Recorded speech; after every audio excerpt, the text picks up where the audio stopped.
जय हिंद साथियों। मैं Manoj Kumar Chaurasia Indian exam institute में आपका स्वागत करते हूं। साथियों, आज हम लोग पढ़ेंगे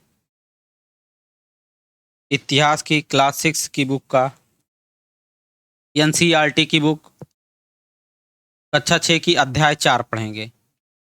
एनसीईआरटी की बुक का अध्याय 3 तक, कक्षा 6 की अध्याय 3 तक हम लोग पढ़ चुके हैं। आज पढ़ेंगे अध्याय 4। क्या बताती हैं हमें किताबें और कब्रें।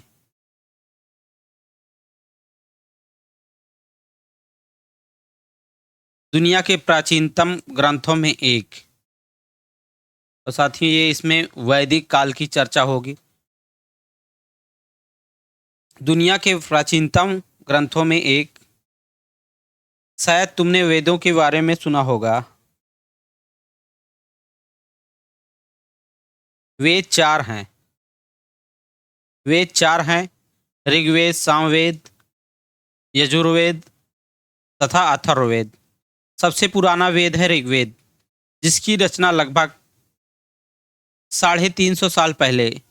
ऋग्वेद की रचना आज से 350 साल पहले हुई है।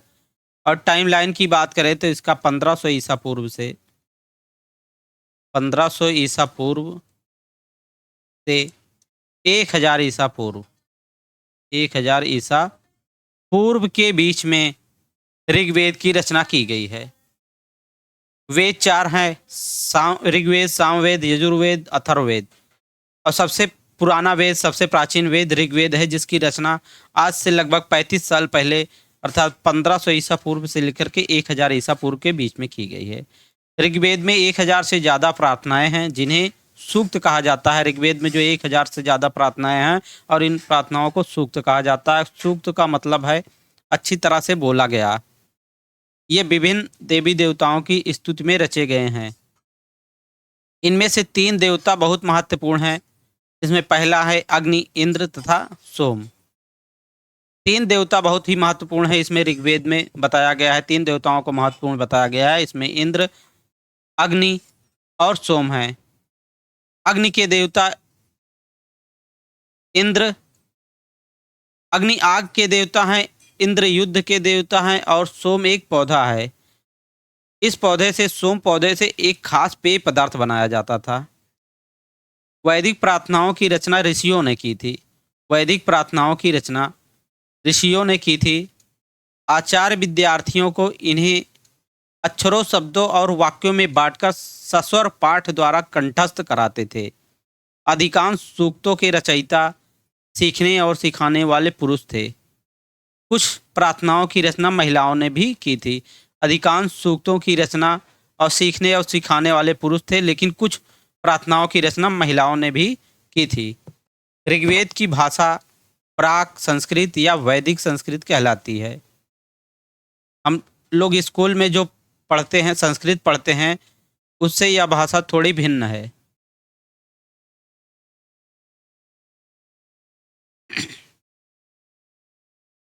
हम जिन किताबों को पढ़ते हैं वे लिखी और छापी गई हैं। अर्थात हम लोग जिन किताबों को अब पढ़ते हैं वे लिखी गई हैं और छापी गई हैं। ऋग्वेद का उच्चारण किया जाता है और श्रवण किया जाता है। श्रवण का मतलब होता है सुनना, और इनका उच्चारण किया जाता है ऋग्वेद का, ना कि पढ़ा जाता। पढ़ा नहीं जाता, इनका सस्वर उच्चारण किया जाता था। रचना की कई सदियों के बाद, सदियों का मतलब 100 वर्षों का समय, शताब्दी जिसको कहते हैं, 100 वर्षों का समय। रचना के कई वर्षों बाद इसे पहली बार लिखा गया। यानी कि जब इसकी रचना हुई वैदिक काल में ऋग्वेद की, तब इसके कई सदियों बाद इसे पहली बार लिखा गया। इसे छापने का काम तो मुश्किल से 200 वर्ष पहले हुआ। इसकी छपाई का काम ऋग्वेद का लगभग आज से 200 साल पहले हुआ है। संस्कृत और अन्य भाषा। संस्कृत और अन्य भाषा।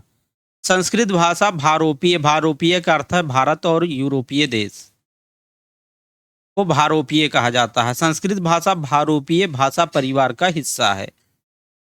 भारत की कई भाषाएं, भारत में जो कई भाषाएं बोली जाती हैं, भारत की कई भाषाएं असमिया, गुजराती, हिंदी, कश्मीरी और सिंधी। और एशियाई भाषाएं जो एशिया में बोली जाती हैं, एशियाई भाषाएं जैसे फारसी। तथा यूरोप की बहुत सी भाषाएं, यूरोप में बोले जाने वाली बहुत सी भाषाएं जैसे अंग्रेजी, फ्रांसीसी, जर्मन, यूनानी, इतालवी, स्पेनिश आदि इसी परिवार से जुड़ी हैं। इसी परिवार से अर्थात किससे? संस्कृत भाषा की भारोपीय परिवार का हिस्सा हैं। उन्हें एक भाषा परिवार इसलिए कहा जाता है क्योंकि आरंभ में उनमें कई शब्द एक जैसे थे।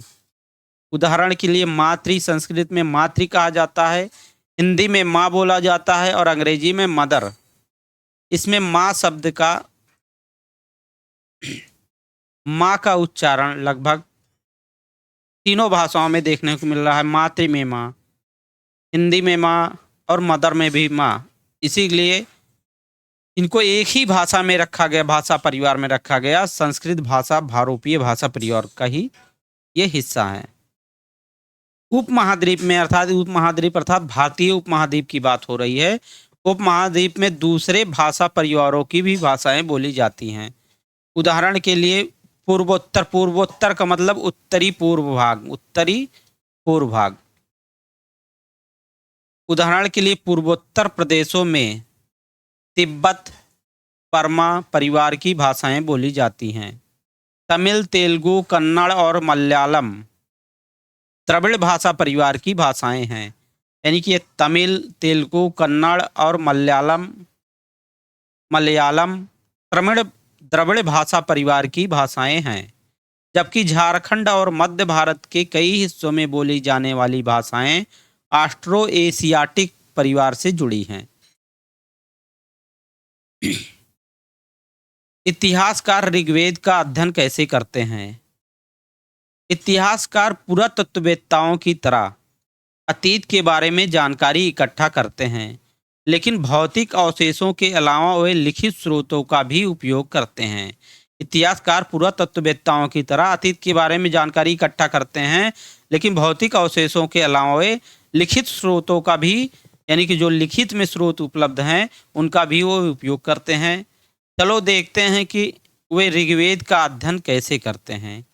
ऋग्वेद के कुछ सूक्त वार्तालाप के रूप में विश्वामित्र नामक ऋषि और देवियों के रूप में पूजित दो नदियों ब्यास और सतलुज के बीच यह संवाद एक ऐसे सूक्त का अंश है।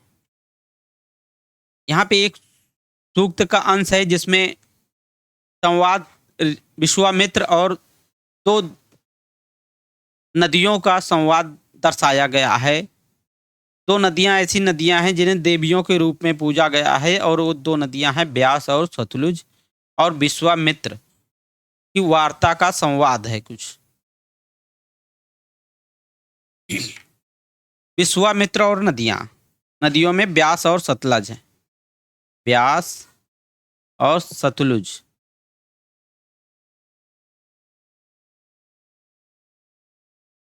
विश्वामित्र कहते हैं नदियों से, हे नदियों, अपने बछड़ों को चाटती हुई दो दमकती गायों की तरह दो फुर्तीले घोड़ों की चाल से पहाड़ों से नीचे आओ। यहाँ पे विश्वामित्र ने नदियों की तुलना गायों और घोड़ों से किया है, और ये इसलिए किया है कि जहाँ पे ऋषि मुनि रहते थे वहाँ पे गायों और घोड़ों को बहुत ही महत्व दिया जाता था। इसीलिए विश्वामित्र ने कहा, हे नदियों, अपने बछड़ों को चाटती हुई दो दमकती गायों की तरह दो फुर्तीले घोड़ों की चाल से पहाड़ों से नीचे आओ। इंद्र द्वारा दी हुई शक्ति से स्फूर्त तुम रथों की गति से सागर की ओर बह रही हो। तुम जल से परिपूर्ण हो और एक दूसरे में मिल जाना चाहती हो। यह सुनकर नदियों ने कहा विश्वामित्र से, नदियों ने कहा, जल से परिपूर्ण हम देवताओं के बनाए रास्ते पर चलती हैं। जल से बनाए गए, जल से हम परिपूर्ण हैं और देवताओं के बनाए गए रास्ते से चलती हैं। एक बार निकलने पर हमें रोका नहीं जा सकता। हे ऋषि, तुम हमसे प्रार्थना क्यों कर रहे हो? इस पर विश्वामित्र ने कहा, हे बहनों, तुम गायक की प्रार्थना सुनो। हे बहनों, मुझ गायक की प्रार्थना सुनो। मैं रथों और गाड़ियों सहित बहुत दूर से आया हूँ। कृपा करके अपने जल को हमारे रथों और गाड़ियों की धुरियों के ऊपर न उठाओ, ताकि हम आसानी से उस पार जा सकें। धुरियों का मतलब है जहाँ पे चक्का जिस धुरी पर नाचता है, चक्के के बीच में धुरी रहती है।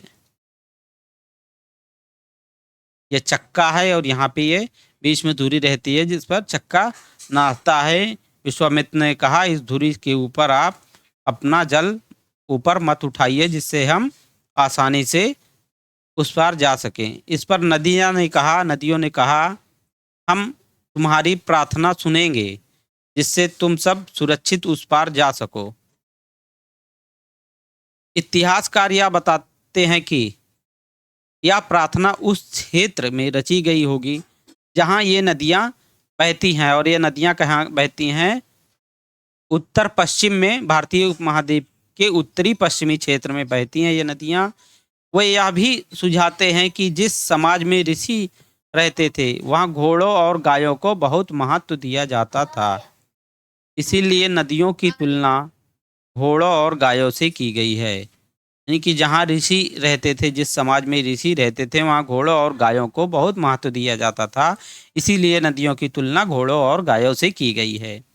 ऋग्वेद की प्रार्थनाओं में अन्य दूसरी नदियाँ ऋग्वेद की प्रार्थनाओं में अन्य दूसरी नदियों, खासकर सरस्वती, सिंधु और उसकी सहायक नदियों का भी जिक्र मिलता है। जिक्र है, गंगा और यमुना का उल्लेख सिर्फ एक बार किया गया है। यानी कि ऋग्वेद की प्रार्थनाओं में, ऋग्वेद में लगभग 1000 से ज़्यादा प्रार्थनाएं हैं। इन प्रार्थनाओं में ब्यास और सतलुज का तो जिक्र मिलता ही है, इसके अलावा अन्य नदियों, विशेषकर सरस्वती, सिंधु और इनकी सहायक नदियों का जिक्र है, जबकि गंगा और यमुना का उल्लेख ऋग्वेद में मात्र एक बार हुआ है।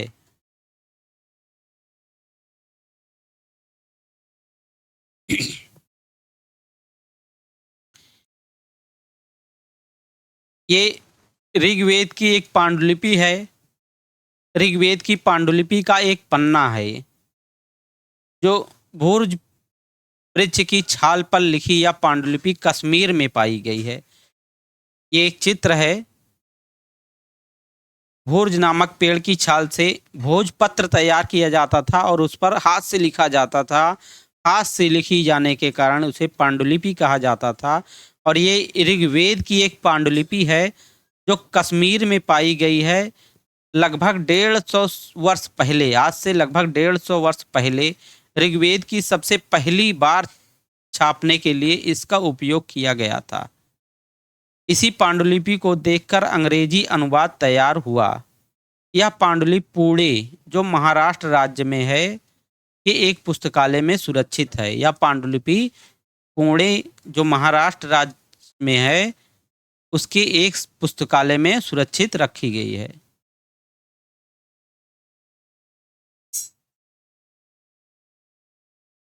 मवेशी, घोड़े और रथ। मवेशी का मतलब जानवर है। मवेशी, घोड़े और रथ। ऋग्वेद में मवेशियों, बच्चों, खासकर पुत्रों और घोड़ों की प्राप्ति के लिए अनेक प्रार्थनाएं हैं। यानी कि ऋग्वेद में मवेशियों अर्थात जानवरों के लिए, बच्चों में खासकर पुत्रों के लिए और घोड़ों की प्राप्ति के लिए अनेक प्रार्थनाएं हैं। घोड़ों को लड़ाई में रथ खींचने के काम में लाया जाता था।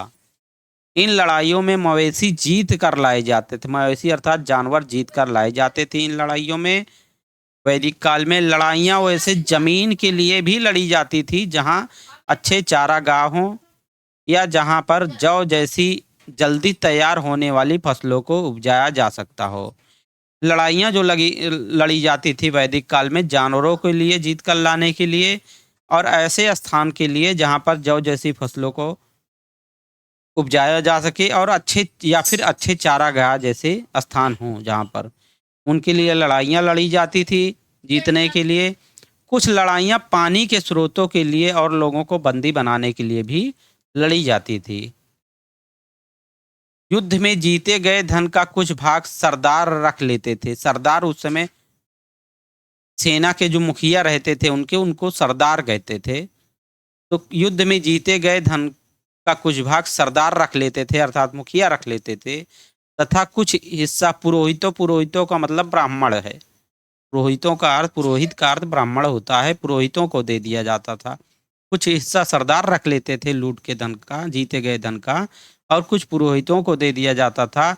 शेष धन आम लोगों में बांट दिया जाता था। कुछ धन यज्ञ करने के लिए भी प्रयुक्त होता था। यज्ञ की आग में आहुति दी जाती थी और ये आहुतियाँ देवी देवताओं को दी जाती थी, और आहुतियाँ घी, अनाज और कभी-कभी जानवरों की भी आहुतियाँ दी जाती थी। यज्ञ में जो आहुतियाँ की जाती थी, वो घी की, अनाज की और कभी-कभी जानवरों के भी यज्ञ में आहुतियाँ दी जाती थी।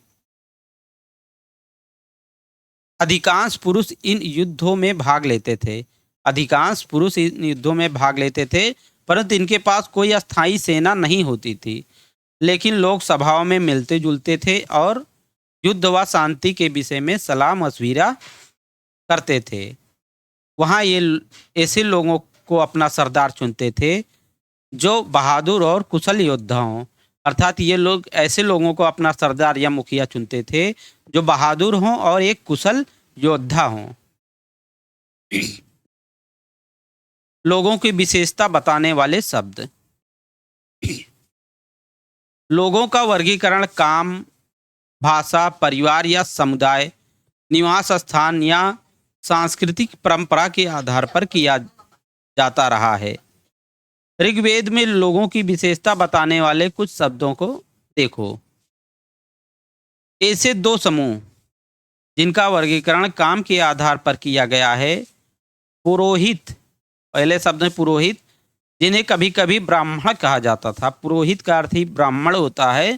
पुरोहित जिन्हें कभी कभी ब्राह्मण कहा जाता था, और ये पुरोहित या ब्राह्मण तरह तरह की यज्ञ और अनुष्ठान करते थे।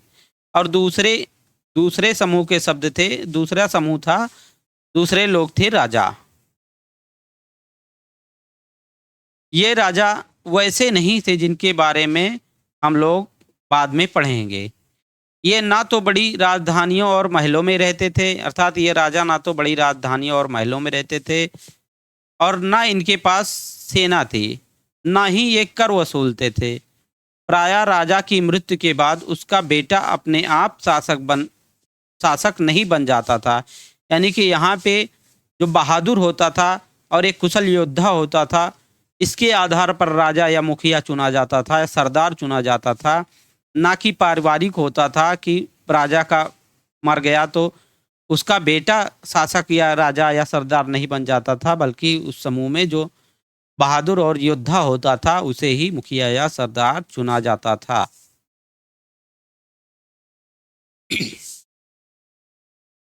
जनता या पूरे समुदाय के लिए दो शब्दों का इस्तेमाल होता था। एक था जन, जिसका प्रयोग हिंदी या अन्य भाषाओं में आज भी होता है। दूसरा था विस, विस जिससे वैश्य शब्द निकला है। यानी कि जनता या पूरे समुदाय के लिए दो शब्दों का प्रयोग होता था। एक था जन और दूसरा था विस। विस से वैश्य शब्द भी निकला है। इस विषय में हम लोग अध्याय 5 में विस्तार से पढ़ेंगे। ऋग्वेद में विस और जनों के नाम मिलते हैं। ऋग्वेद में विस और जनों के नाम मिलते हैं, इसलिए हमें कुरुजन या विस, भरतजन या विस, यदुजन या विस जैसे कई उल्लेख ऋग्वेद में मिलते हैं। जिन लोगों ने इन प्रार्थनाओं की रचना की वे कभी कभी खुद को आर्य कहते थे। यानी कि ऋग्वेद में प्रार्थनाओं की जिन लोगों ने रचना की वे अपने आप को कभी कभी आर्य कहते थे तथा अपने विरोधियों को दास या दस्यु कहते थे। दस्यु वो लोग थे जो यज्ञ नहीं करते थे। दस्यु अर्थात दास यज्ञ नहीं करते थे और शायद दूसरी भाषाएं बोलते थे। बाद के समय में दास को स्त्रीलिंग में दासी कहा जाता है। शब्द का मतलब गुलाम हो गया। बाद में इसी दास या दासी का मतलब गुलाम हो गया। दास वही स्त्री और पुरुष होते थे जिन्हें युद्ध में बंदी बनाया जाता था। यानी कि युद्ध जब लड़ा जाता था उसमें जिनको बंदी बना लिया जाता था उनको दास या दासी बना लिया जाता था। और इन दास और दासी के मालिक, दास या दासी को उन्हें उनके मालिक की जायदाद माना जाता था। दास और दासी जो बनते थे उन्हें उनके मालिक की जायदाद माना जाता था। जो भी काम मालिक चाहते थे उन्हें यह सब करना पड़ता था, अर्थात जो दास रहते थे उनके दास के मालिक जो भी चाहते थे वो दासों को करना पड़ता था। जिस युग में जिस युग में उपमहाद्वीप यानी भारतीय उपमहाद्वीप की बात हो रही है, भारतीय उपमहाद्वीप के उत्तर पश्चिम में ऋग्वेद की रचना हो रही थी, यानी कि जिस युग में अर्थात जिस काल में या जिस समय भारतीय उपमहाद्वीप के उत्तर पश्चिम में ऋग्वेद की रचना हो रही थी, उसी समय भारतीय उपमहाद्वीप के दूसरी जगहों पर एक अलग तरह का विकास हो रहा था। देखो वहाँ क्या विकास हो रहा था, ये हम देखते हैं। खामोश प्रहरी कहानी है महापाषाणों की। खामोश प्रहरी कहानी महापाषाणों की। अगले पृष्ठ के चित्र को देखने के लिए कहा गया है। हम लोग अगला पृष्ठ का चित्र देख लेते हैं। यहाँ पे देखिए दिया गया है ऊपर, इस तरह के महापाषाण को ताबूत या शिष्ट, ताबूत समाधान या शिष्ट कहा जाता है। यहाँ पे एक कब्र बनाया गया है, ये कब्र है और कब्र के अंदर जाने के लिए एक बड़ा होल बनाया गया है यहाँ पे, और इसके चारों तरफ गोले में बड़े पत्थर बिछाए गए हैं और एक छोटे छोटे पत्थर उसके अंदर बिछाए गए हैं, और यहाँ पे कब्र बनी हुई है, इसमें मृतक को दफनाया जाता था।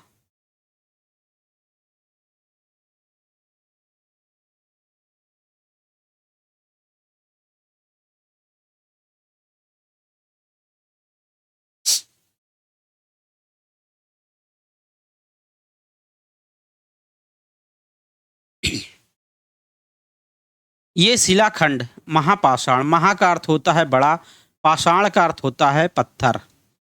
ये शिलाखंड महापाषाण नाम से जाने जाते हैं। ये पत्थर दफन करने की जगह पर लोगों द्वारा बड़े करीने से गए थे। महापाषाण कब्रें बनाने की प्रथा लगभग 300 साल पहले शुरू हुई। 300 साल पहले का मतलब इस पुस्तक में जो बताया गया है 2000 ईस्वी को आधार मानकर, यानी कि वर्तमान को 2000 ईस्वी मान करके इस पुस्तक को ये सभी तिथियां दी गई हैं। 3000 साल पहले कहने का मतलब है इसमें 3000 में से 2000 साल घटा दीजिए तो 1000 ईसा पूर्व, 1000 ईसा पूर्व का समय आ जाएगा। तो लगभग वो समय 1000 ईसा पूर्व का समय है। महापाषाण कब्रें बनाने की प्रथा लगभग 3000 साल पहले शुरू हुई और यह प्रथा दक्कन, दक्षिण भारत, उत्तर पूर्वी भारत और कश्मीर में प्रचलित थी। ये प्रथा जो इसी समय उत्तर पश्चिम में वेदों की रचना हो रही थी, तो दूसरी तरफ ये शिलाखंड महापाषाण में महापाषाण कब्रें की प्रथा चल रही थी। यहाँ पे कहाँ पे, दक्कन में, दक्कन का पठार जिसको कहते हैं, दक्षिण भारत में, उत्तर पूर्वी भारत में और कश्मीर में ये महापाषाण कब्रें बनाने की प्रथा प्रचलित थी। कुछ महत्वपूर्ण महापाषाण पुरास्थल मानचित्र 2 में दिखाए गए हैं।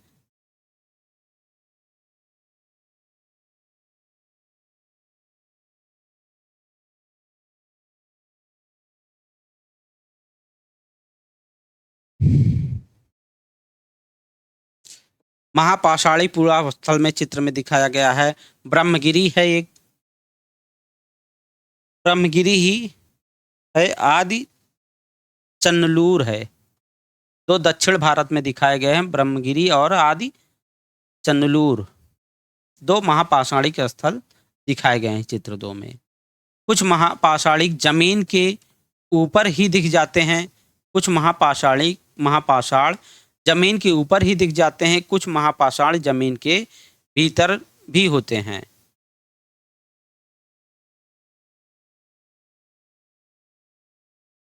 कई बार पुरातत्वविदों को गोलाकार सजाए हुए पत्थर मिले हैं। यहाँ पे देख सकते हैं हम लोग, गोलाकार सजाए हुए पत्थर मिले हैं पुरातत्वविदों को। कई बार अकेला खड़ा पत्थर मिला है, कई बार ऐसे अकेला खड़ा पत्थर ही ऊपर मिला है। और ये ही एकमात्र प्रमाण हैं जो जमीन के नीचे कब्रों को दर्शाते हैं। अर्थात गोलाकार पत्थर या एक सिंगल पत्थर ही दिखता है जो एकमात्र प्रमाण है कि जमीन के नीचे कब्रों को होने का एकमात्र प्रमाण है। महापाषाणों के निर्माण के लिए लोगों को कई तरह के काम करने पड़ते थे, जैसे गड्ढे खोदना, शिलाखंडों को ढो कर लाना, बड़े पत्थरों को तराशना और मरे हुए को दफनाना।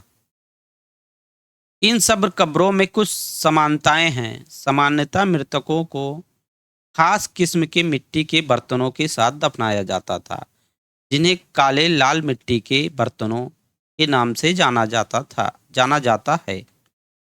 इनके साथ ही मिले हैं, यानी इन कब्रों के साथ ही मिले हैं लोहे के औजार और हथियार, घोड़ों की कंकाल और घोड़ों के सामान तथा पत्थर और सोने के गहने। इन कब्रों के साथ ही मिले हैं महापाषाण कब्रों के साथ।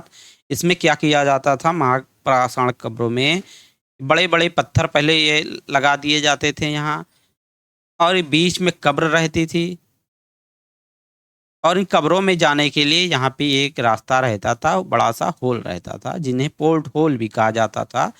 पोर्ट होल का मतलब होता है बड़ा सुराख। इसी रास्ते से जा कर के कब्र में शवों को दफनाया जाता था, और इन शवों के साथ बहुत सारी चीज़ें भी रखी जाती थी। और इनके साथ पुरातत्वविदों को इन कब्रों के साथ लोहे के औजार, हथियार, घोड़ों की कंकाल और घोड़े के सामान, पत्थर और सोने के गहने भी मिले हैं। यहाँ पे देखिए कुछ चित्र दिखाया गया है महापाषाण कब्रों से मिले लोहे के सामान। बाईं ओर देखिए घोड़े के सामान है, एक घोड़े के हैं जिसके पैर, जिस पर पैर रख के घोड़े पर चढ़ा जाता है, और ये भी घोड़े का है। और नीचे बाईं ओर कुल्हाड़ियाँ हैं, ये लोहे की कुल्हाड़ियाँ हैं, उस समय की महापाषाण काल के समय की लोहे की कुल्हाड़ियाँ हैं। और नीचे एक कटार है, ये लोहे की एक कटार भी मिली है।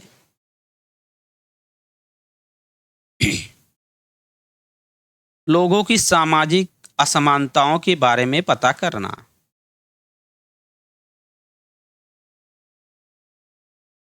पुरातत्वविद या मानते हैं कि कंकाल के साथ पाई गई चीजें मरे हुए व्यक्ति की ही रही होंगी। कभी कभी एक कब्र की तुलना में दूसरी कब्र में ज्यादा चीजें मिलती थी, नहीं कि कभी कभी एक कब्र में, किसी कब्र में कम और किसी कब्र में ज्यादा चीजें मिलती थी। ब्रह्मगिरी को खोजें। ब्रह्मगिरी है एक दक्षिण भारत में, दक्षिण भारत में ही है, ब्रह्मगिरी स्थान है। यहाँ एक व्यक्ति की कब्र में 33 सोने के मनके और शंख पाए गए हैं। मनकों को शायद मोती को ही कहा जाता है, मनका। 33 सोने के मनके और शंख पाए गए हैं। दूसरे कंकालों के पास सिर्फ कुछ मिट्टी के बर्तन ही पाए गए हैं। यह दफनाए गए लोगों की सामाजिक स्थिति में भिन्नता को दर्शाता है। कुछ लोग अमीर थे तो कुछ लोग गरीब, कुछ लोग सरदार थे तो कुछ दूसरे अनुयायी थे। अर्थात जिस ब्रह्मगिरी नामक स्थान पर जिस व्यक्ति की कब्र में 33 सोने के मनके और शंख पाए गए हैं, संभवतः वो व्यक्ति अमीर था और सरदार था। और जिन व्यक्तियों की कब्रों में मिट्टी के बर्तन पाए गए हैं, वो लोग संभवतः गरीब थे और सरदार के अनुयायी थे। क्या कुछ कब्रगाहें खास परिवारों के लिए थी? कभी कभी महापाषाणों में एक से अधिक कंकाल मिले हैं। वे यह दर्शाते हैं कि शायद एक ही परिवार के लोगों को एक ही स्थान पर अलग अलग समय पर दफनाया गया था। यानी कभी कभी महापाषाण काल में एक से अधिक कंकाल एक साथ मिले हैं, एक ही स्थान पर एक ही कब्र में मिले हैं, तो ऐसा अनुमान लगाया गया था कि वे एक ही परिवार के लोगों को एक ही साथ अलग अलग समय में दफनाया गया था। मरने के बाद में मरने वाले लोगों को पोर्ट होल, जिसे बड़ा सुराख भी कहते हैं, अभी हम लोग कब्र में देखे थे, पोर्ट होल था, बड़ा सुराख था कब्र में जाने के लिए। बाद में मरने वाले लोगों को पोर्ट होल के रास्ते कब्रों में लाकर दफनाया जाता था। ऐसे स्थान पर गोलाकार पत्थर लगाए गए, ऐसे स्थान पर गोलाकार लगाए गए पत्थर या चट्टान चिन्हों का काम करते थे। यानी गोलाकार जो पत्थर लगाए गए थे या चट्टानें लगाई गई थी, ये चिन्ह का काम करते थे, अर्थात निशान का काम करती थी कि यहीं पर कब्र बनाई गई है, जहां लोग आवश्यकता अनुसार शवों को दफनाने दोबारा आ सकते थे। इनाम गांव के एक विशिष्ट व्यक्ति की कब्र। इनाम गांव भी दक्षिण भारत में ही है। ये आरंभिक गांव है इनाम गांव। इनाम गांव भीमा की सहायक नदी घोड़ के किनारे एक जगह है। इस जगह पर 3600 से 2700 साल पहले, आज से 3600 से 2700 साल पहले लोग रहते थे। आरंभिक गांव है इनाम गांव। यहाँ पे लोग आज से 3600 से 2700 साल पहले लोग रहते थे और यहाँ वयस्क लोगों को प्रायः गड्ढे में सीधा लिटाकर दफनाया जाता था और उनका सिर उत्तर दिशा की ओर रहता था, यानी कि शव का सिर उत्तर दिशा की ओर होता था। कई बार उन्हें घर के अंदर ही दफनाया जाता था। इनाम गांव में कई बार शव को घर के अंदर ही दफनाया जाता था। ऐसे बर्तन जिसमें शायद खाना और पानी हो, दफनाए गए शव के पास रख दिए जाते थे। आज भी शव के पास जब दफनाए जाते हैं तो घड़े में पानी भर के रखा जाता है। उस समय भी ऐसे बर्तन में जिसमें खाना या पानी हो, दफनाए गए शव के पास रख दिए जाते थे। एक आदमी को इनाम गांव में 5 कमरों वाले मकान के आंगन में 4 पैरों वाले मिट्टी के एक बड़े संदूक में दफनाया गया था। इनाम गांव में 4 पैरों वाले मिट्टी के एक बड़े संदूक में 5 कमरों वाले मकान के आंगन में ही एक व्यक्ति को दफनाया गया था। बस्ती के बीच में बसा यह घर गांव के सबसे बड़े घरों में से था। इनाम गांव में जो 5 कमरों वाला घर था, जिसमें एक आदमी को दफनाया गया था, आंगन में दफनाया गया था। 5 कमरों वाले घरों के आंगन में एक व्यक्ति को दफनाया गया था और यह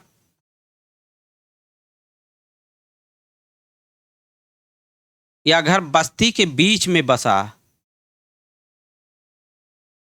यह घर गांव के सबसे बड़े घरों में एक था।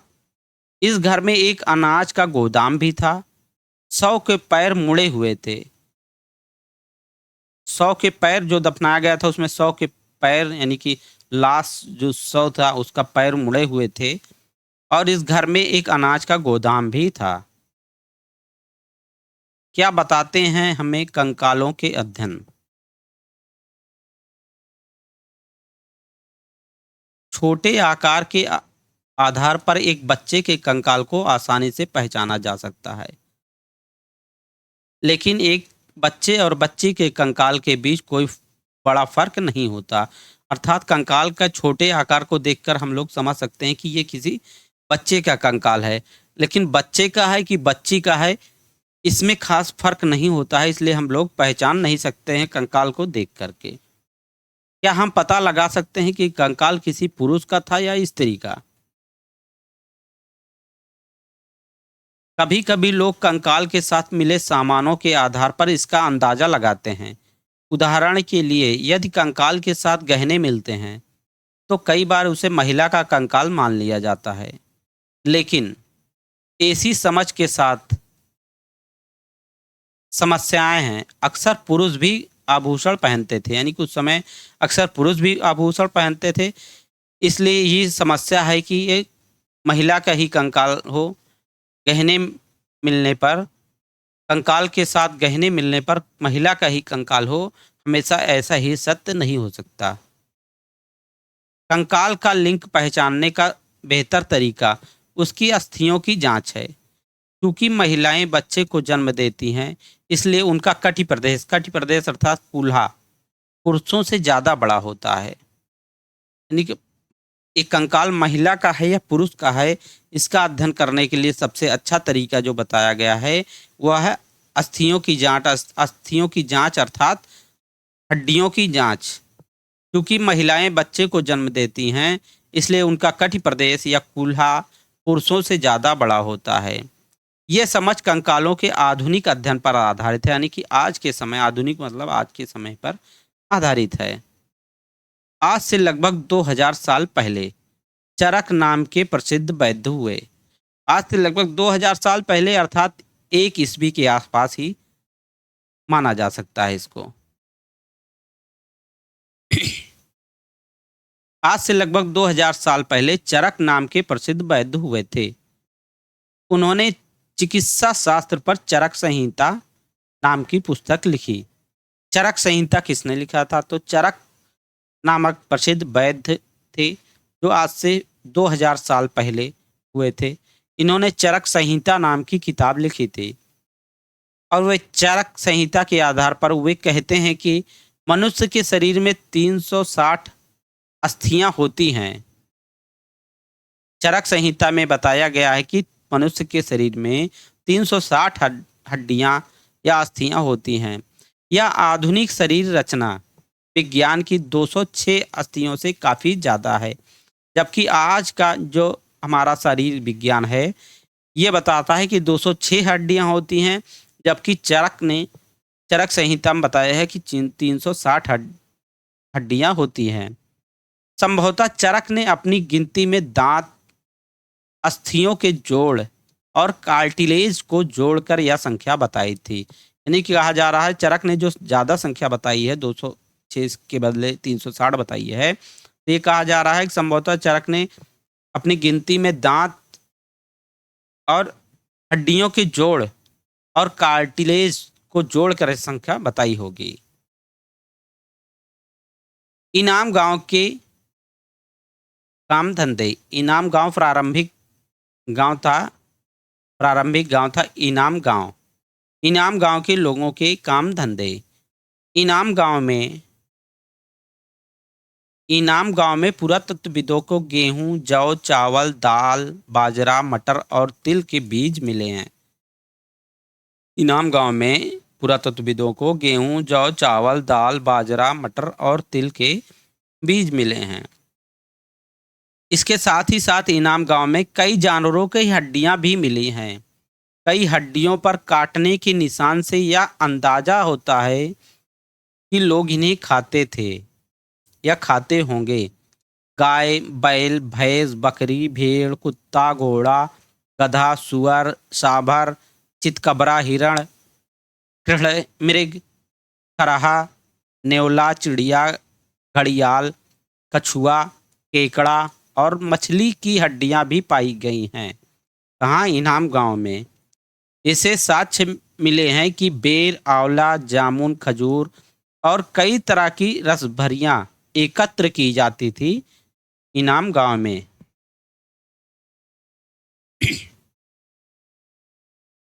अन्यत्र की बात कर लेते हैं। अन्यत्र में चीन के बारे में बताया गया है, निर्देश दिया जा रहा है क्लास में। चीन को देखें तो यहाँ पे चीन का जिक्र किया जा रहा है कि चीन में लगभग 3500 साल पहले, 3500 साल पहले का मतलब, कहने का मतलब है कि 1500 ईसा पूर्व,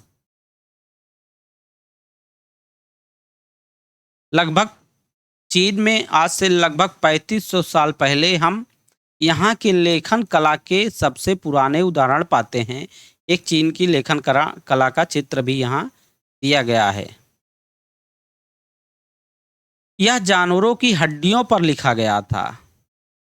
यानी चीन में आज से 35 साल पहले हमें लेखन कला का सबसे पुराने उदाहरण पाते हैं और यहाँ पर था चीन में यहाँ जानवरों की हड्डियों पर लिखा गया था, या जानवरों की हड्डियों पर लिखा गया था। इन्हें भविष्यवाणी करने वाली हड्डियां कहा जाता है, क्योंकि यह मान्यता थी, चीन में यह मान्यता थी कि ये भविष्य बताती हैं, ये हड्डियां भविष्य बताती हैं। राजा लोग लिपिकारों से इन हड्डियों पर सवाल लिखवाते थे। और सवाल क्या लिखवाते थे इन भविष्य बताने वाली हड्डियों पर? वो लिखवाते थे कि क्या वे युद्ध जीतेंगे, या क्या फसलें अच्छी होंगी, या फिर वो लिखवाते थे क्या उन्हें पुत्र होंगे, या फिर इन हड्डियों को, ये लिखने के बाद जो भी उनकी इच्छाएं रहती थी जो भी उनका सवाल रहता था उस पे हड्डियों पर लिखवाते थे और उन हड्डियों को फिर इन हड्डियों को आग में डाल दिया जाता था, जहां इनमें यानी हड्डियों में गर्मी से चटक कर दरारें पड़ जाती थी। भविष्यवक्ता यानी भविष्य को बताने वाले भविष्यवक्ता इन दरारों को बड़े ध्यान से पढ़कर भविष्यवाणी करने की कोशिश करते थे। जैसा शायद तुम सोच भी रहे होगे, ये भविष्यवक्ता कभी कभी गलती भी करते थे। ये राजा शहरों में महल बनाकर रहते थे। उन्हें बेशुमार दौलत उन्होंने बेशुमार दौलत इकट्ठी कर ली थी। इनमें बड़े बड़े नक्काशी किए हुए कांसे के बर्तन शामिल हैं, लेकिन वे लोहे का इस्तेमाल करना नहीं जानते थे। यानी चीन के लोग उस समय लोहे का इस्तेमाल करना नहीं जानते थे। और कांसे की बात किया जाए तो कांसा बनता है तांबा और टिन से। तांबा प्लस टिन से कांसा बनता है।